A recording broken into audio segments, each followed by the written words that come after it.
और भारतीय जनता पार्टी भी ये समझती है कि कहीं 2017 की अपेक्षा 2022 में जैसे सीटें कम हुई हैं और 2027 में और सीटें कम हो गई तो निश्चित तौर से सरकार बनाना मुश्किल होगा। डॉक्टर सुनील कौशिक, वरिष्ठ पत्रकार, आप सभी का स्वागत है। सुनील जी, दलित वोट किधर जाएगा?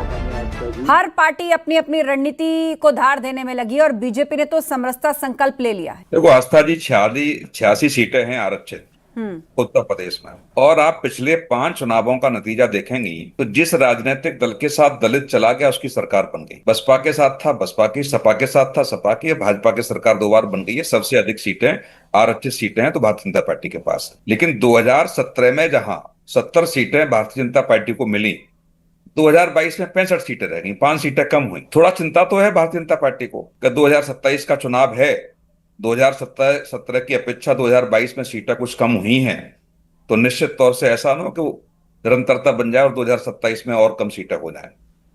लेकिन राठी साहब से मुझे एक बड़ा ज्ञान मिल गया आज आपकी डिबेट में कि ये जो भी अयोध्या में हुआ 6 दिसंबर को पहले ही घोषणा हो गई थी उसकी। वो मैं पहले तो से कहीं प्लान नहीं था। देखा कि पहले से 6 दिसंबर की घोषणा कहीं कर दी थी कि 6 दिसंबर को हम करेंगे।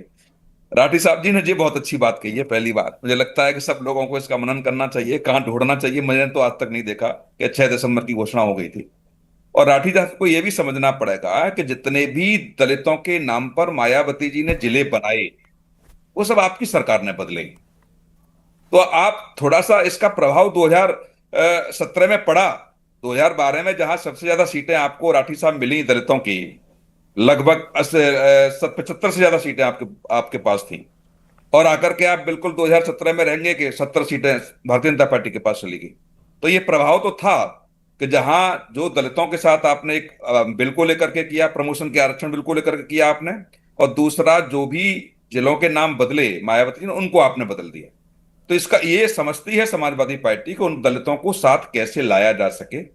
और भारतीय जनता पार्टी भी ये समझती है कि कहीं 2017 की अपेक्षा 2022 में जैसे सीटें कम हुई हैं और 2027 में और सीटें कम हो गई तो निश्चित तौर से सरकार बनाना मुश्किल होगा। तो ये सब रणनीति है हर पार्टी की। जो दलित चिंतक कह रहे थे कि हाँ बिल्कुल अब समरसता कैसे लाई जाए, ये दलित चिंतक नहीं समझ पा रहे हैं। जितना भी यूट्यूबर दलित है, जितने भी सोशल मीडिया के प्लेटफॉर्म है आस्था जी, आप उनको उठाकर देख लीजिए किस भाषा का उपयोग वो करते हैं, कौन से शब्दों का उपयोग वो कहां से लेकर के आते, तो समरसता आएगी कैसे? जरा उनको भी कहिएगा कि जो सोशल मीडिया के माध्यम से सुबह से लेकर शाम तक बकवास करते रहते हैं वो कैसे रोकी जाए।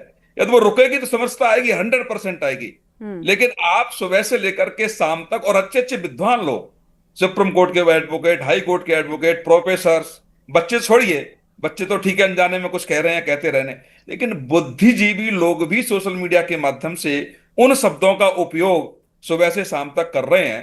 तो निश्चित तौर से आप मानिए गंगा साई जी कि समरसता आने में दोनों वर्गों का, सवर्णों का और दलितों का, या हाई कास्ट या लोअर कास्ट हो या दूसरे वर्ग हो, दोनों तरफ से चलना पड़ेगा एक एक कदम। ऐसा नहीं है 2 कदम आगे चले और 2 कदम वो पीछे हटेंगे, ऐसा होना थोड़ा सा मुश्किल है।